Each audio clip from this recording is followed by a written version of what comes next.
Well, welcome back to another edition of Commodity Chat from Trader PhD.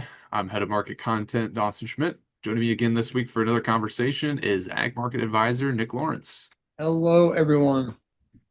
Well, Nick, it's the infamous Pro Farmer Crop Tour week where scouts are hitting the field all across the Corn Belt. They started in southeast South Dakota on Monday and on the western leg, and on the eastern leg started in Ohio and have kind of been working their way towards the middle. We've wrapped up day two as of Tuesday and finishing through Ohio, Indiana, Nebraska, and South Dakota. They're working their way through Illinois and I believe into the western side of Iowa here on Wednesday as we're recording this. That's going to be the center of a lot of our conversation, at least to start here today. And wanted you to give a little bit of a recap because, Pro Farmer gets a lot of attention during this time of year, both good and bad, but, it's still another thing for us to be looking at in terms of, the boots in the ground aspect. What are people actually seeing in the fields in terms of what's going on? Of course, it's not fully representative of everything going on in the US, but it gives us a little bit more of an idea. What is it that we're looking at specifically as we're just, thinking about the numbers that are coming through on a day-to-day basis this week? Yeah, for sure. I mean, I think the market every year is at least watching it. It may not always be, trading it or may not be as price sensitive. I do think this year is maybe a little unique in comparison to just, a year or two ago. It seemed like the market wasn't really trading the numbers, that sort of thing. But I think with last week's WASD given us a larger than expected yield cut. The data is really starving for data on ground truthing what is yield, what is production, those types of things. And so this was like the first thing after that WASD, really to be like, all right, well, is the yield actually there or not? And so far, pro farmers um, suggesting essentially that that yield cut was warranted, um, and really kind of on pace or in line with the yield cut that we got last week. So I think you kind of see some supportive action here in these grains because of it. I can't hear you. Oh, yeah, and like you said, we with talking about that, you said with those numbers, what's all coming in? And like I said this right away at the beginning is that we only have four states done here as this recording. Again, Ohio, South Dakota, Indiana, Nebraska. A little bit of the findings here, and mostly sitting below average for a lot of things. And just starting off with corn here, if we want to actually again just talk about that data, Ohio, the crop tour did find in its preliminary estimate for the week yields averaging 180.2 bushels an acre. That was down from 185.7 in 2025, down from the three-year average of 184.3. South Dakota on that same day on the western leg came in at an average of 149.1, down from 174 bushels an acre in 2025, and down from the three-year average of 162.7. And so, day two already was starting to show some not necessarily like huge issues. I mean, we're not seeing a big drop off in total average yields for those states, but below the average nonetheless. And then, day two of crop tour with Indiana, um, corn yields average 183.5 bushels an acre, down from 194 bushels an acre in 2025, and the five-year average of 187. Nebraska coming in at 163.6, down from 180 last year, and the five-year average again at 173. So again, to your point, what are we looking at here? And it's warranting that, yeah, things on the for the corn side not looking terrible, but again, not looking as great as what USDA might currently be suggesting for some areas. Yeah, not complete disaster, but definitely pull back from last year and just what would be, I guess, the 3-year average. So again, I think it all kind of depends on this demand. I guess we'll kind of maybe get into that just a little bit here in a few, but um, just the market evidently sees reason that may need to price ration. There's a little bit of risk there on the supply side, and so we get some price strength because of it. Yeah.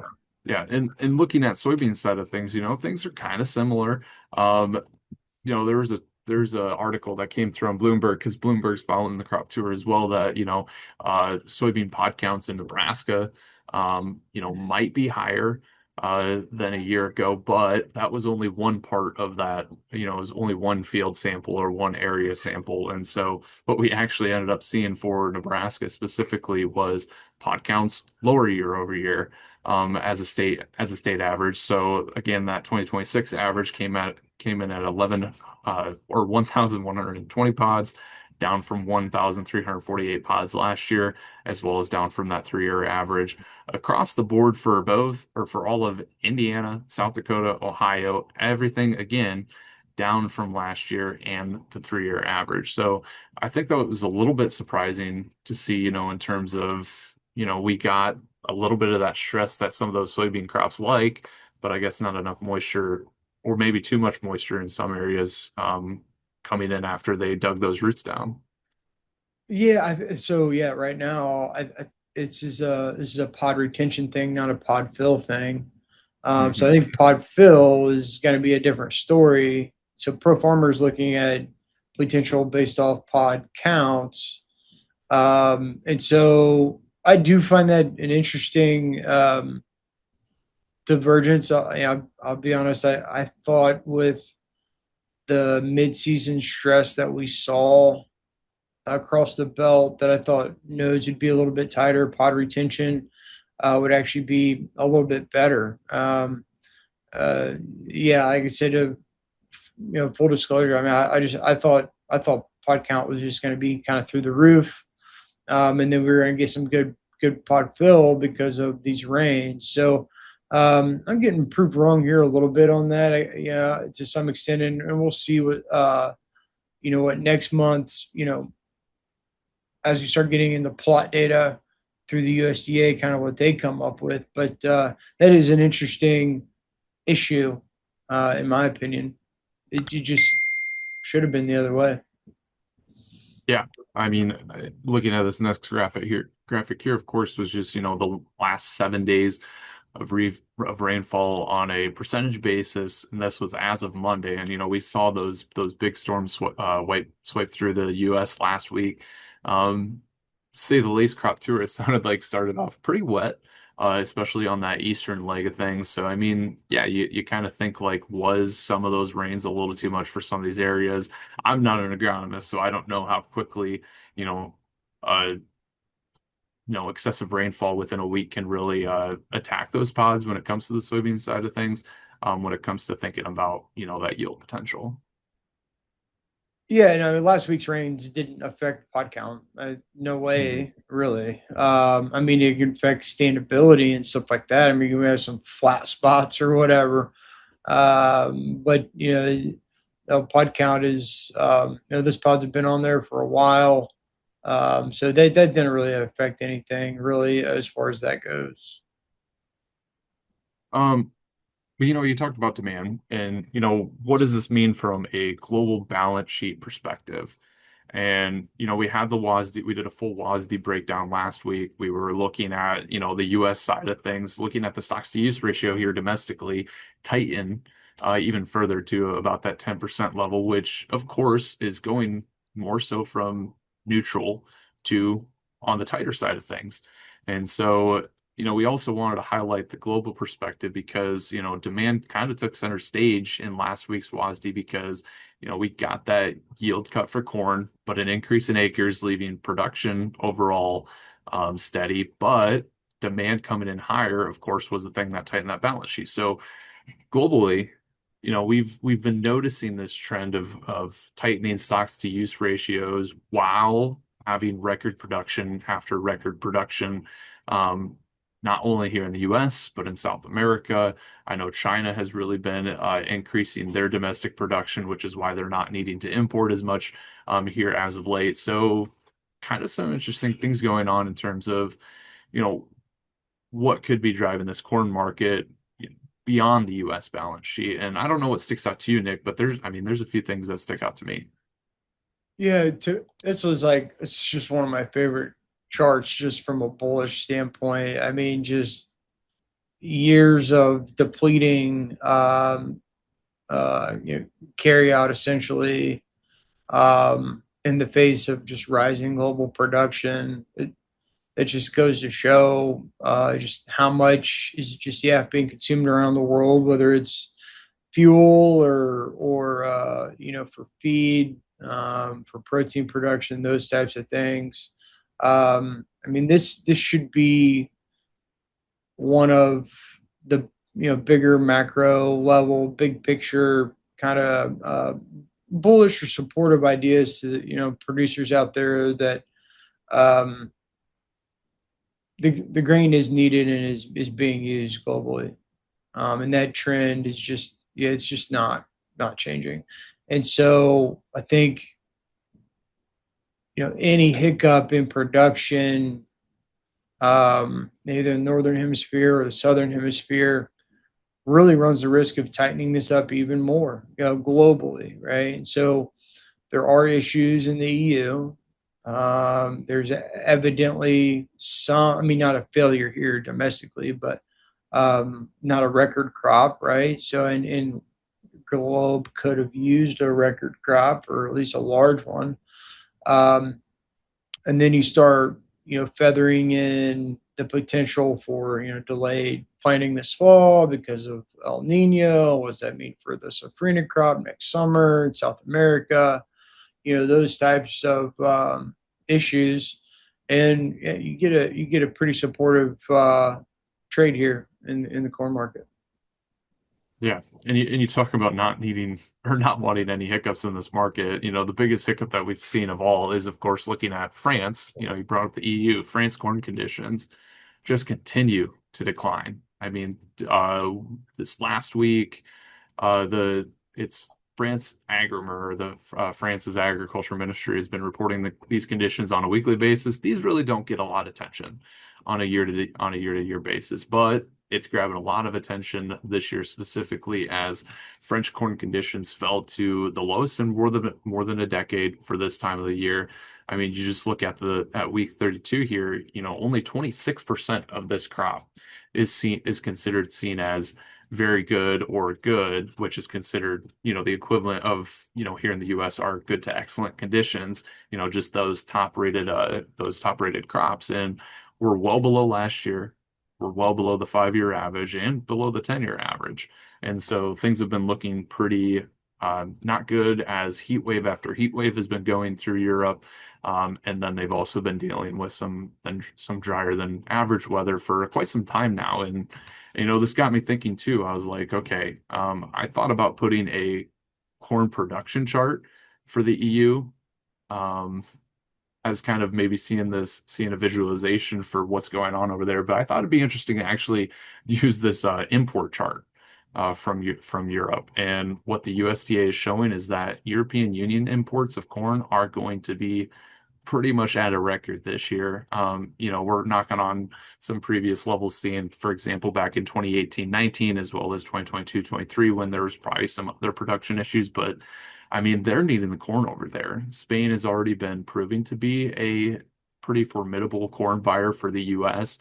It used to kind of be a smaller one, but now it's, top five destinations for US corn this year. And, they're not really going to get it from France this year.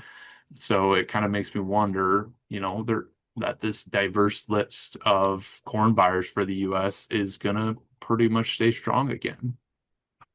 Yeah, the so our export business big, and then it's an interesting cocktail or um, an interesting turn of events when exports just alone have been very strong, and then again we'll kind of roll into this in a minute, but the refined products of crude right? The importance of not only just domestic but global um, biofuels to try to supplement the lack of some of those refined products.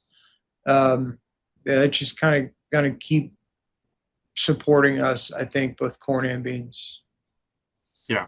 And another place to look has also been Mexico. I know we're just kind of firing off charts here, but I think this is kind of the week for it as we're kind of pulling all this together. And um, I think of Mexico still when I think of our U.S. corn export program. And Mexico had a large reduction in, corn production about 3 or 4 years ago because they had quite a bit of drought that impacted a major region of their corn producing areas, and they that kind of is what kicked off our record corn demand here recently. Is that a lot of it's been going to Mexico.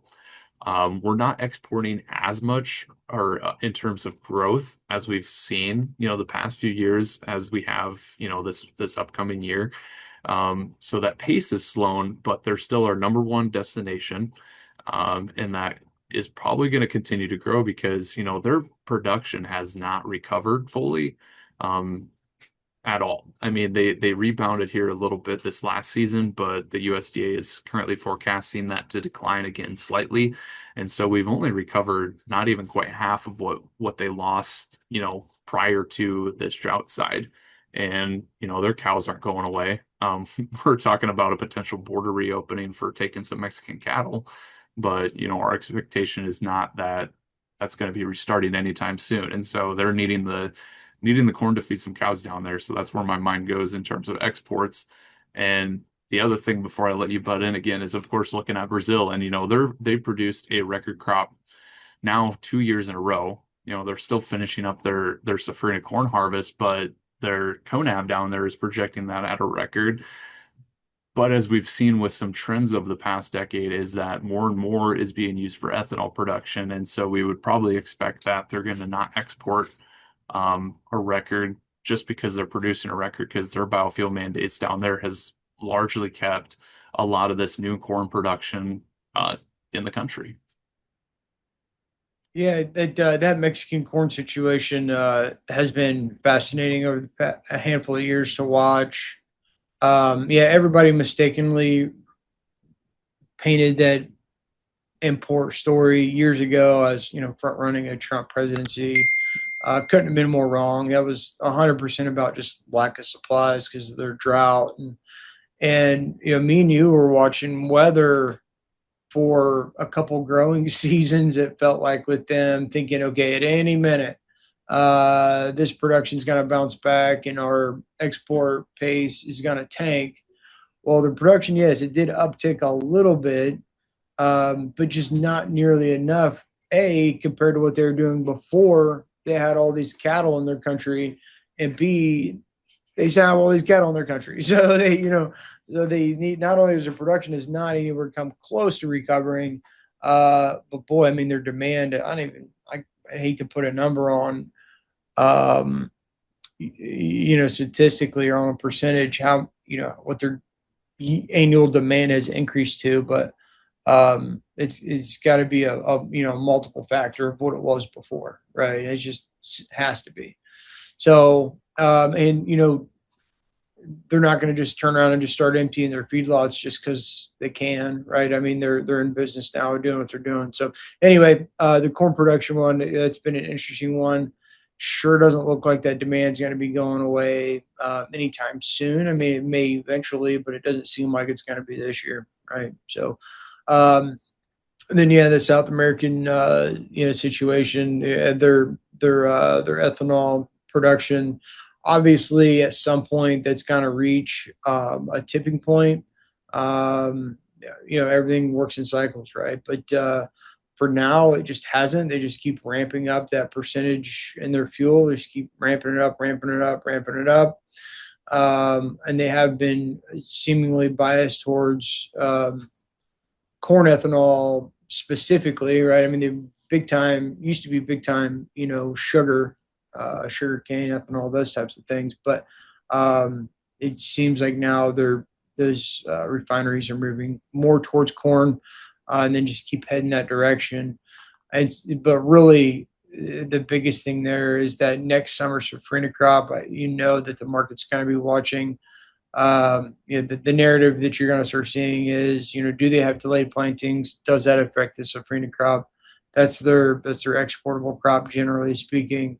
And so that's going to be the storyline here, developing over the next weeks and months. Yeah, I remember in 2023 when uh, Brazil exported more corn than the US and everybody was freaking out about it.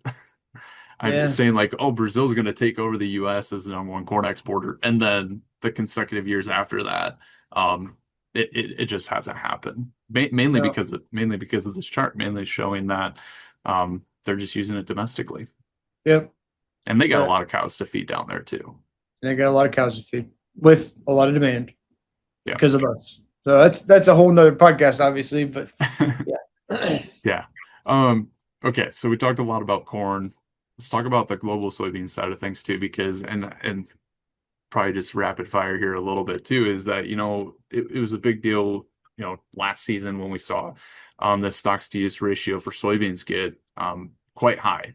And a lot of that had to do with just expansive growth in South America, record crop after record crop, just because they've been pushing more acres into production down there for that. And that's still the case on the production side of things, but we're starting to see a little bit of a tightening going on here. Now we're still burdensome in terms of just relative on the global supply side of things, but at the same time, still looking at maybe a tightening. And again, that maybe goes back to South America and their upcoming growing season. Yeah, it hasn't been the trend. Production, really, the story has been production's increasing, and so is carry out, right? And we saw, multiple WASDs over the past couple of years try to increase demand, but that was really just a shuffling of the deck with, crushing beans and moving it towards, oil and meal, and those inventories ballooning. So this chart is showing barely the beginnings of potentially using a little bit more, right, than what we would, in relation to the increasing in the production. So um, again, I think this is partially a um, a play on is partially a play on biofuels, in my opinion. I mean, it's a little bit of a lucky chance, that you know diesel inventories are like the lowest since like the early '80s or whatever here domestically, and that we have all of these beans sitting around and the ability to crush them and make biofuels out of them. There's tax incentives and those types of things to get that done. Import tariffs of all the feedstock. So it's just a nice little happy accident that things are very supportive of the use. Yeah, definitely. And you brought up the fact of what does this growing season look like? And, El Nino has been the big topic of discussion. And, our talks with Eric Snodgrass every week or at least once a month as we're kind of looking towards this upcoming season is, of course, looking at, long range models. And, they're not gospel. They're not whatever, they say today does not mean that it's going to happen tomorrow.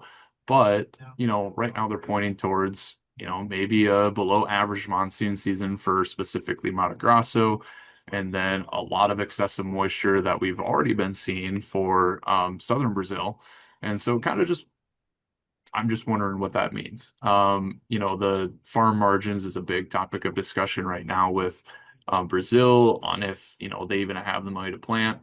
I know you're of the impression that, they're just Farmers going to plant. farm, dude. It don't matter. Yeah.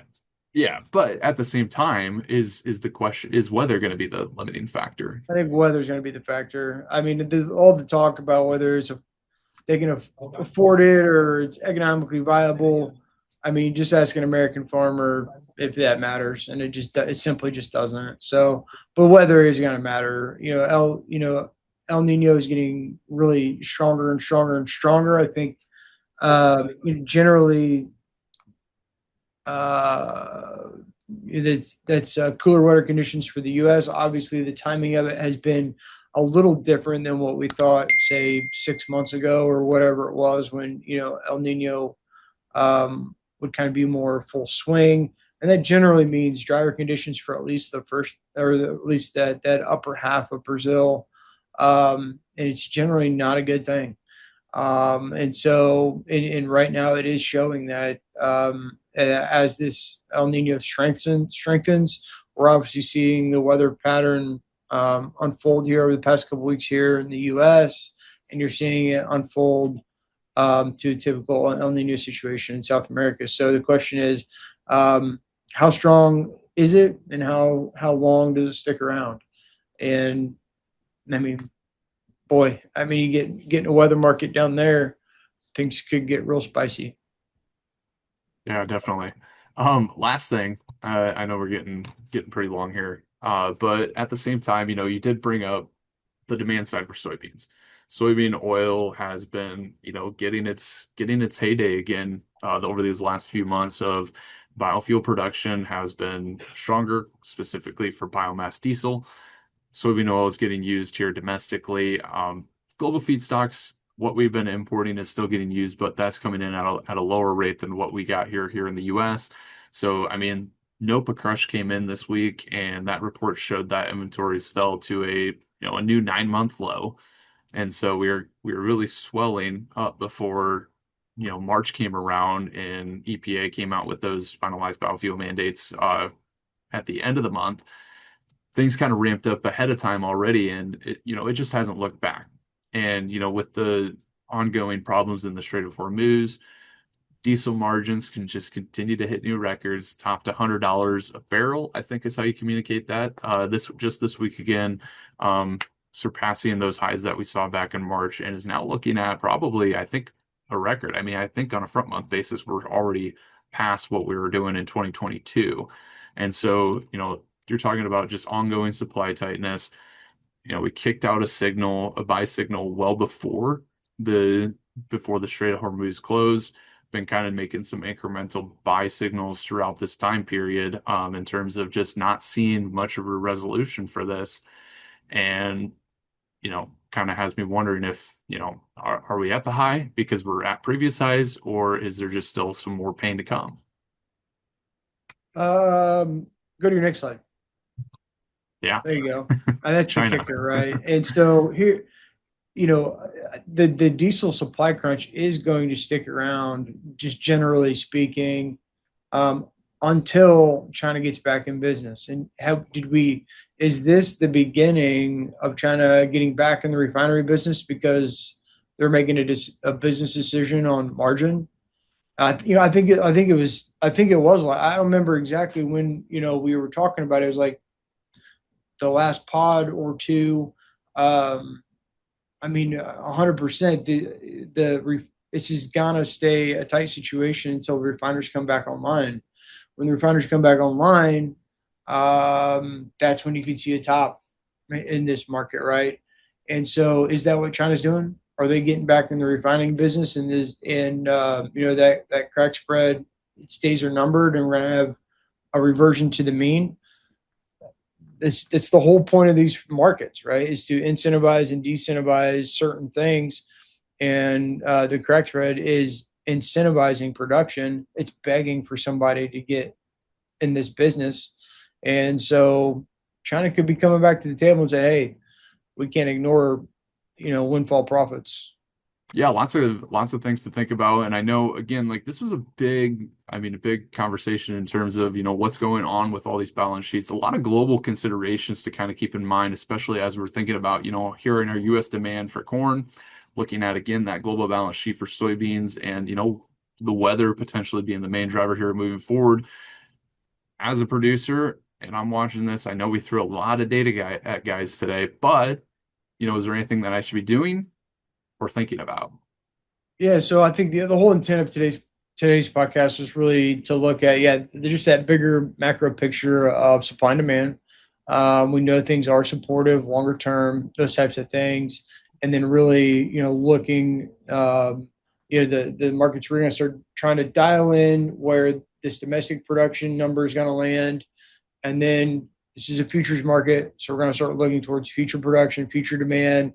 A lot of that's going to be based off of what happens South America, right? And so then what are we doing? I think with this information and what are we doing right now?